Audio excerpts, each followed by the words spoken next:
بلکې مونږ امکه مونږ دی او الله تعالی چې مخکې موجود اوسم دی او بیا به وي الله تعالی په دې مونږ باندې چې کوم نتیجه مرتب کوله هغه په اوسم مرتب کوي لیکن زمون په دې منځونو ځکه نه مرتب کیږي چې زمون منځونه اکه شان دي چې څنګه الله تعالی غواړي او څنګه د الله تعالی د ذات سره مناسب دي نو دوستانو د منځ باره کې الله جل مجده په قران پاک کې فرمایي چې ان الصلاه تنها عن الفحشاء والمنکر بشک موږ مسلمان منی کوي د ناروا او د بدو کارونو یعنی چې څومره ناروا کارونه دي او بد کارونه دي او د شریعت نه خلاف دي او الله تعالی به خفه کیږي د مونږ په ادا کولو سره انسان دغه کارونه منی کیږي او بچ کیږي لکه دې باره کې علماء یو واقعه نقل کړې ده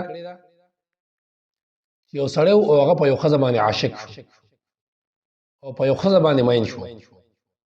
د هغې حسن او د هغې ښایست د په ذهن کې وردن نشه نو دې سړي د هغې نه د زنا مطالبه وکړه او ورته ویل چې ما سره زنا وکړه د دې زنانه خاون عالمو دې د تذکره خپل خاون ته وکړه نو خاون ورته وویل چې ته دې سړي ته ووایه چې زما خاون پسې څلوېښت ورځې لمونځ وکړه خو داسې طریقې سره لمونځ کې چې څنګه زما خاون الله اکبر وایي چې تا ورسره الله اکبر کړی وي یعنې تکبیر اولا سره لمونځ وکړه سړي ویل دا خو اسان کار دی لمونځ شروع یو ورځ دوه ورځې درې څلور پنځه ورو ورو لمونځ سره د ده کیفیت بدلېده د الله جل مجده هغه روب محبت او مینه د ده په زړه کې وردننه کېده چې کله څلوېښت ورځې برابر شوې او د څلوېښت ورځې تکبیر اولا سره د دا زنانه خاون پسې لمونځ وکړو نو زنانه دې سړي ته پیغام ور واستولو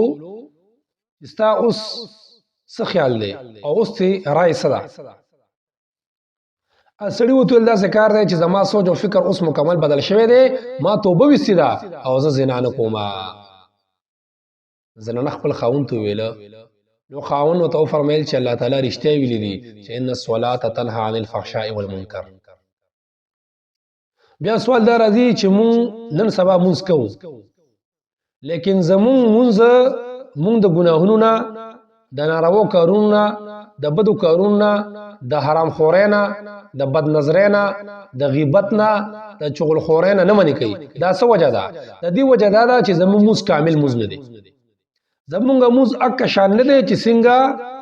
طریقه د آقا علیه السلام را نقل ده او په کوم طریقې او طور سره اسلافو مونږ ته د مونځ را نقل کړی دی په اکه طریقې او طور سره دا ادا کیږي د فرضو خیال نه ساتلی کیږي د واجباتو خیال نه ساتلی کیږي او داس کامل نه وي خیال او سوچ او فکر پکې غلط وي تصورات پکې غلط وي سوچونه او فکرونه پکې د الله ذات ته برابر نه وي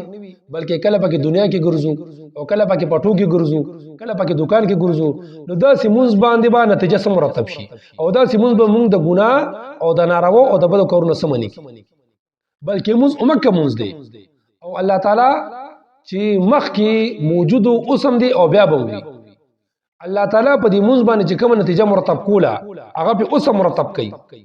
لیکن زمون په دې منځونو ځکه نه مرتب کیږي چې زمون منځونه اکه شان دي چې څنګه الله تعالی غواړي او څنګه د الله تعالی د ذات سره مناسب دي